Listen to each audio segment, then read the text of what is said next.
پێشنەلەی تەوەریەکەمی گفتوگۆکانی ئەمڕۆمان سەبارەت بە دابەزینی بەهای دیناری عێراقی بەرامبەر بە دۆلاری ئەمریکی کە ئێمە خۆمان پێ دەڵێن کە نرخی دۆلار بەرز دەبێت، بەڵام خۆی لە ڕاستیدا دابەزینی بەهای دیناری عێراقی بەرامبەر بە دۆلاری ئەمریکی لەگەڵ هەر دابەزینێکدا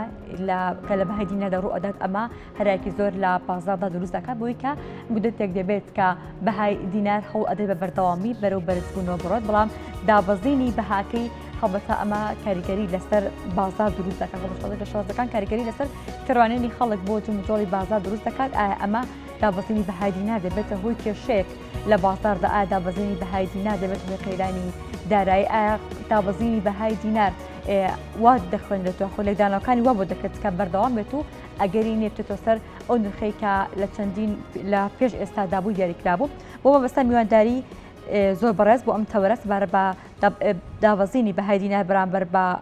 دۆلاری ئەمریکی دەچینە لای زۆر بەڕێز نەوزاد هەمەوەندی کە بەرزان مامۆستای زانکۆ سپۆری ژمێریاری دەرین و ڕاستەخۆ لە هەولێرەوە لەگەڵماندان. کاک نەوزاد سڵاو لێبێم، کاتت باش. هەموو کاتێکتان باش، زۆر سپاس. زۆر سپاس. کاک نەوزاد، دابەزینی بەهای دیناری عێراقی لە ئێستادا لە بازاردا هۆکارەکەی بۆ چی دەگەڕێنیتەوە؟ ئایا ئەمە چ کاریگەریەک لە سەردۆخی بازار دروست دەکات؟ بەڵێ، سلااوتان لێبێ و سلااو لە بینەرانی خۆشەویست و بەیانی هەموو لایەکتان باش. دابەزینی بەهای دیناری عێراقی بۆ ئەوە دەگەڕێتەوە بەشێکی کە لە بانقی مەرکەزی و حکوومەتی عێراق لە بڕیارەکان بڕیاری تۆکمە و ڕیشەی دەدەن، بەڵام لە جێبەجێکردنی بڕیارەکان کەمێک سستی یا کەمێک خاوی و کەمێک جێبەجێکردنەکە و ماتەلە و هەندێک مەتاتە لە جێبەجێکردنی بڕیارەکان. ئەگەر لە ئاوڕێک لە ڕابردوو بدەینەوە باس لە چارەسەرکردنی ئەو بڕیارەی کە حکوومەتی عێراق و بانقی مەرکەزی بە هەمانجی دەریان کرد بۆی هەموو مامەلە داراییەکان بە دۆلاری ئەمریکی ڕابژیرێ، کەمە بڕیارێکی زۆر لە جێی خۆ بوو و ڕیشە چێشکردنی ئەو بابەتە بوو چیتر خەڵک بە نەکەوێتە داوی گەمەی سیاسی نرخی دۆلار و دینار و دابەزاندنی هەر کامێکیان و لە قازانجی بەشێکی خەڵکو و لە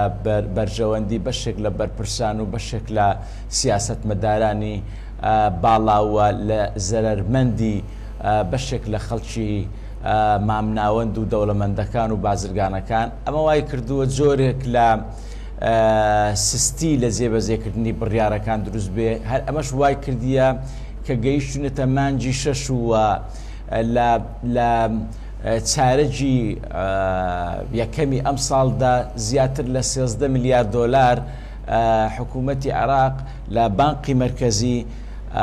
خسوێتە بازارەوە، کەواتە ڕێژەی خستنە بازاری دۆلارەکە ڕێژەیەکی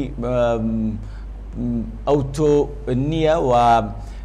دەتوانین برێن پێداویستیەکانی خەڵک لەمە زیاترە و بازرگانەکان زیاتر پشت بە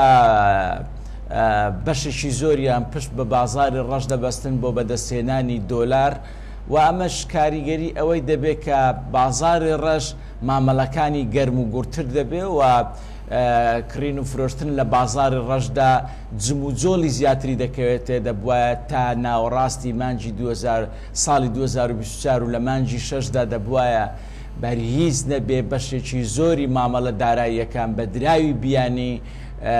تایبەت دۆلاری ئەمریکی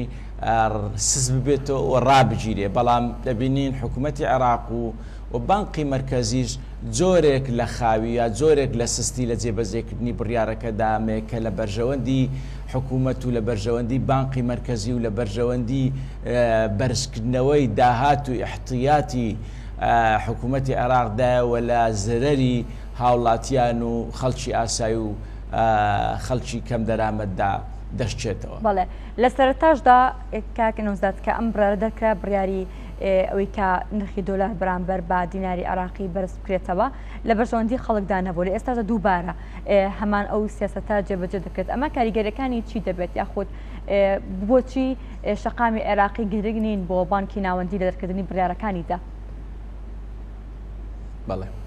ئەم جۆرە بەرزبوونەوەی ئێستا بەرزبوونەوەیکی ئاساییە، چونکە ئێمە پێمان ئەم ماوەیە لە پشوودا بوون و پشووی جەژن و دواتر ڕۆژانی هەینی کە بانقی مرکزی هیچ بڕە دۆلارێک ناخاتە بازار ئەمە وای کرد جۆرێک لە داواکاریەکان یا خواست لەسەر دۆلار زیاد بکە و عەرز و تەڵەب لەم بابەتەدا حکم دەکە وای کرد جۆرێک لە خواستی کڕینی دۆلار زیاتر بێ لە عەرزکردن و لە فرۆش ئەمە جۆرێک لە بەرزبوونەوەیەکی ئاسایی دەبینم ڕەنگە چەند ڕۆژێکی تر بگاتەوە هەم ئاستی جارانی بەڵام ئەوەی من باسی لێوە دەکەم لە خوار 145ەوە لە ڕوئیای من دەبێ زیاتر بەرەو 145 دا ببەزێەوە بای دیناری عێراقی لە بارودۆخێکی زۆر باشدا ینی ئەوە نییە حکوومەتی عێراق لە قەیرانێکی سیاسی بێ لە قەیرانێکی دارایی بێ بەڵام ینی ئەوەش لەبیر نەکەن کە بەهای نرخی دۆلاری بەهای نرخی نەوتی بە شێوەیەکی گشتی 100 دابەزیوەوە پێم وایە حکوومەتی عێراقیش دەوێت ئەم 100ەکە تعویز بکاتەوە لە نزمکردنەوەی بەهای دیناری عێراقی بەرامبەر بە دۆلار بۆی داهاتەکەی بامان شێوە بگەینێتەوە ئاستەوە زێڕیش دەبینین بەهاکەی 1.7 لە سەدا لە دەست داوە ئەمە جۆرێکە لە دابەزین و هەڵبەزینی نرخەکان شێوەیەکی نۆرماڵە بەڵام ئەوەی کە دەیبینین بەشێکی زۆری پەیوەندی دۆلاری ئەمریکی لە ناوخۆی عێراقدا کە بەرامبەر بە دیناری عێراقی ئەم 1500 دینارەی بەرز بۆتەوە کاریگەری ڕۆژە پشووەکانەوە کاریگەری دابەزینی نرخی نەوتە لە 100 بەهاکەی لە دەستداوە ئەمانە کاریگەریان دروست دەبێت بەڵام بە شێوە گشتەکەی حکوومەتی عێراق و بانقی مرکزیش من پێم وایە ینی تا ڕادەیەکی زۆر باش جددینین لە جێبەجێکردنی بڕیارەکانی کە هەر خۆیان دەری دەکەن بۆ بەرژەوەندی هاوڵاتیان و بازرگانان و خەڵکی هەژار و کەم دەرامەت. بەڵێ بە شێوەیەکی گشتی خوێندنەوەکان بۆ بەهای دینار لە داهاتوودا چی دەبێت؟ ئایا نرخی دینار دەگاتەوە نرخەکەی پێشووتری ئەوەی کە لە سەر و 149,000ەوە بێت بگاتە 150,000 ئایا پێشبینی دەکرێت کە بگاتەوە ئاستا؟ جەنابتان و هاوڵاتیان بە گشتی ینی لەوە ئاگدار دەکەمەوە بە هیچ شێوەیەک نرخی دۆلار ناگاتەوە ئاستەی کە ئەمە بەرزبوونەوەیەکی نایاسایی بوو بەڕاستی و پێم وانییە بە هیچ شێوەیەک دۆلار بگاتەوە ئاستە و لە ڕۆژانی داهاتوو دەبینین نرخی دۆلار زیاتر دادەبەزێتەوە چونکە وەکو باسم کرد ئەو خواستە کڕینی دۆلارە و جێبەجێکردنی پێداویستە دراوبیانیەکانی کە بازرگانان پێویستیانە بۆ هێنانی کەلوپەل و کاڵا پێداویستە تایبەتەکانی هاوڵاتیان زیاتر چاوەڕێی هەندێکیان چاوەڕێی ئەم بابەتە ناکەن لە ڕێگای سەکۆی ئەلکترۆنیەوە بەدەستی بێنن چونکە دەشبینین لە هەندێک وڵات کە دۆلاری ئەمریکی بە شێوەیەک لە بانقی مرکزیەوە نادرێەوە دەبینین ئێمە بازرگانێکی زۆر لە نێوان هەرێمی کوردستان و عێراق و ئێراندا هەیە و بەشێکی زۆرمان بازرگانیمان لەگەر وڵاتی سووریا هەیە ئەمانە بە هیچ شێوەیەک و لە وڵاتانی دراوسێ هەندێک لە وڵاتانی تری دراوسێ کە بە هیچ شێوەیەک حکوومەتی عێراق و بانقی مرکزی لە ڕێگای سەکۆی ئەلکترۆنیەوە دۆلار دابین ناکە ئەمەش کاریگەریە بۆ بەدەستهێنانی نرخی دۆلار و بۆ زیادبوونی خواستی دۆلار لەلایەن بازرگانانەوە کە ئەمە گەورەترین زیانە لەسەر ئەستۆی هاوڵاتیان و فەرمانبەران و خەڵکی یاسایی کە جۆرێک لە بارگرانیە و جۆرێک لە ناسەقامگیری ئابووریە لەسەر شانی هاوڵاتیان چونکە ڕێژەی ئەگەر نرخی دۆلار لە سەکۆی ئەلکترۆنی و بە ڕێگای بانقی مرکزی وەربگرێ بە 132,000 دینار وەردەگرێت بەڵام لە بازاری ڕەشدا بە 146 و 47 و ئەم نرخانە وەردەگرێەوە جیاوازی نێوان نرخی دۆلارەکە دەخاتەوە سەر ئەستۆ و شانی هاوڵاتیانی ئاسایی و خەڵکی هەژار و کەم دەرامەت کە ئەمە بازرگان بە هیچ شێوەیەک زیان ناکە و تەنها ئەوەی زەرمەندەبی هاوڵاتیانی ئاسایی و خەڵکی هێژار و کەم دەرامەت. بەڵێ لەم چەند ڕۆژەدا کە نرخی بەهای دینار بڕێک لە بەهاکی خۆی لە دەستداوە بڕێک دابەزیوە بەرامبەر بە دۆلاری ئەمریکی. ئەمە لەم چەند ڕۆژەدا کە بەڕێستان پێشبینی وا دەکەن کە زۆر نەخایەنێت ئەمە چەندێک کاریگەری لەسەر جموجۆڵی بازار و لەسەر باری دارایی خەڵکی دروست دەکات. ئایا ئەمە دەبێتە هۆی بەرزبوونی نرخەکان یاخۆ بە شازێک لە شازەکان کاریگەری ئابووری لەسەر خەڵک زیێ دەهێڵێت؟ بەڵێ بە شێوەیەکی گشتی جۆرێک لە نیگەرانی و دڵە ڕاوچێ لە لای هاوڵاتیان دروست دەکەوە خواستی کڕینی یا خواستی کڕین و جوولە داراییەکان کڕین و فرۆشتن بە شێوەیەکی بەرچاو کاریگەری دەبێ بۆی هاوڵاتیان لایەن ڕوونابیوە. بەشێک لە هاوڵاتیان ڕەنگە بیریەوە بکەنەوە جارێکی تر نرخی دۆلار بگاتەوە سەروی 150,000 و بەشێکی تریشیان خۆڕاگر دەبێت لە کڕینی ئەو کاڵایە کە پێویستێتی بۆی زیاتر دۆلار هەرهیچ نەبێ بەشێکی کەمی لێدا بەزێ. ئەمەوا دەکات جۆرێک لە سستی و جۆرێک لە خاوبوونەوەی جموجۆڵە داراییەکان و کڕین و فرۆشتن و جموجۆڵی بازاڕش و گەشەی ئابووری کەم دەکات و ڕەنگە ئێمە بازرگانانی گەورەش کاریگەریان لەسەر ئەم بابەتە دەبێ بۆی لە کاتێکدا دۆلار بکڕێت کە نرخەکەی نزم بێتەوە و ئەم بەشە قازانجەی کە لە جیاوازی نێوان نرخی دۆلار دەستی دەکەوێت بچێتە جیرفانی ئەو. بۆیە بە شێوەیەکی گشتی هەم جموجۆڵی بازار و هەم حرەکە داراییەکان و جوولە داراییەکان کەم دەبێتەوە و ئەمەوا دەکات جۆرێک لە سستی و جۆرێک بەشێکی بە شێوەیەکی کەم چونکە ڕێژێ بەرزبوونەوەکەی نرخی دۆلار بەرامبەر بە دیناری عێراقی یاوات وا ڕاسترە برێن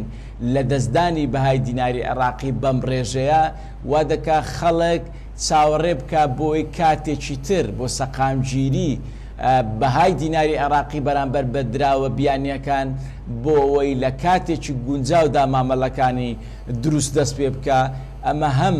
زیانی لەسەر هاوڵاتیان دروست دەکاوە هەم جموجۆڵە داراییەکان کەم دەکاتەوە و لە بیریش نەکەین دابینکردنی موچە لەم ماوەیەدا و لە حکوومەتی عێراقیش موچە لە کاتی خۆی زووتردا بە بۆنەی جەژنەوە. ئەمە کاریگەری بە شێوەیەکی ڕێژەیی دروست دەکات بۆ ئەوەی تا دەگەینە موچەیەکی تر جموجۆڵە داراییەکان هێندەی تر خاو دەبێتەوە. ئەمە من پێم وایە لە چەند ڕۆژی داهاتوو چارەسەری ئەم بابەتە بە شێوەیەکی خشۆک دێتەوە ئاستی جارانی و هیوادارین بەهای دیناری عێراقی بە شێوە حەقیقیەکەی خۆی مامەڵەی پێوە بکرێت لەلایەن بانقی مرکزیەوە و بڕیارەکانی بانقی مرکزی لەلایەن حکوومەتی عێراقەوە بە شێوەیەکی تەواوەتی جێبەجێ بکرێت بۆ ئەوەی هەم خەڵکو و هەم بازرگانان و هەم جوولە داراییەکان و گەشەی ئابووریش پەرە بسێنێ و هاوڵاتیانش لەم دڵە ڕاوچێ ڕزگاریان بێ بۆەوەی چیتر نەکەونە بەر لێشاوی یا ڕەحم و بەزەیی بەهای دیناری عێراقی بەرامبەر بە دۆلار و بابەتر داراییەکان هێندەی تر خاو ببێتەوە یا ئەوە تا خەڵک زەرەرمەند دەبێت لە کڕینی دۆلار و کڕینی دراوە بیانیەکانی تر یا بە شێوەیەکی پێچەوانەوە دۆلارەکەی بفرۆشێ دیناری عێراقی پێ بکرێتەوە. بەڵێ لەگەڵ هەر ڕێکارێکە بانکی ناوەندی دەگرێتە بە بەرامبەر بە دینار هەڵبەتە چاودێری بازار دەکات. ئایا لەم حاڵەتەدا ئەگەر بانکی ناوەندی دەرک بۆ بکات یا خۆی بکات ئەو ئەنجامێک کە ئەو ڕێکاری گرتوێت تێبەر باش نییە بەرامبەر بە دینار ئایا ڕێکارەکانی پێچەوانە دەکاتەوە یاخۆت هەوڵی گرتنە بەری ڕێگای دیکە دەدات؟ زۆر جوانە کاتێک بانقی مرکزی لە هەم وڵاتێک کاری سەرەکی بانقی مرکزی ئەو وڵاتە ئەوەیە بەهای دیناری یا بەهای دراوە ناوخۆیەکەی خۆی سەقامگیر بکە لە بەرامبەر دراوە بیانیەکانی دەرەوەی وڵاتەکەی خۆی. بەڵام بە پێچەوانەوە زۆر جار لە بانقی مرکزی خۆمان لە عێراق جۆرێک لە دووفاقی لە بڕیارەکانیدا هەیە و جۆرێک لە مماتەلەکردن لە دابەزاندنی یا بەم شێوێ ڕاسترە جۆرێک مماتەلە هەیە لە ڕاگرتنی ئاستی بەهای دیناری عێراقی بەرامبەر بە دراوە بیانیەکان. بەڵام لە کاتێکدا نرخی نەوت دادەبەزێ حکوومەتی عێراق بە هەماهەنگی لەگەر بانقی مرکزی تعویزی ئەم بەشە دابەزینە دەکاتەوە چونکە ئێمە لەبیر نەکەین حکوومەتی عێراق هەم پرۆژه یاسای بودجەی و هەم داهاتە ناوخۆی یەکەی بەشی خەرجەکان و بودجەی تەشغیلی ناکات بۆیە کورتێنانێکی بەردەوام لەم سێ ساڵەدا هەیە کە بودجەی تەشغیلی یا پرۆژه یاسای بودجە تەرخان کراوە بۆیە دەبێت حکوومەتی عێراقیش زۆر بە سیاسیانە و جۆرێک لە خۆگونجاندن لەگەر داهاتی ناوخۆی عێراق و نرخی نەوت و خاڵە سنووریەکان مامەلە بکە بۆی کورتێنانەکەی بەم ڕێژەیە هیچ نەبێت لە ئاستێکدا ڕای بگرێ ئەگەر بەرزیش کەمیش نکاتەوە بەڵام لە ئاستێکدا ڕای بگرێ و زیاتر کورتێنانەکە بەرز نکاتەوە چونکە پێم وایە حکوومەتی عێراق و وڵاتی عێراق بەم شێوازە مامەلەکردنە بەم شێوازە جێبەجێکردنە پرۆژه یاسایی کە بۆ بودجە تەرخان کراوە بەردەوام بێت عێراق و حکوومەتی عێراق دەکەوێتە بارودۆخێکی خراپی ئابووری چونکە کورتێنان لە چەند ساڵ و دووبارە بوونەوە لە کورتێنان لە پرۆژه یاسای بودجە ئەمە کاریگەری زۆر خراپی دەبێ و ئەم کورتێنانە بەردەوامی دەبێت تا ئاستێکی مەترسیدار دەڕوە بەڵام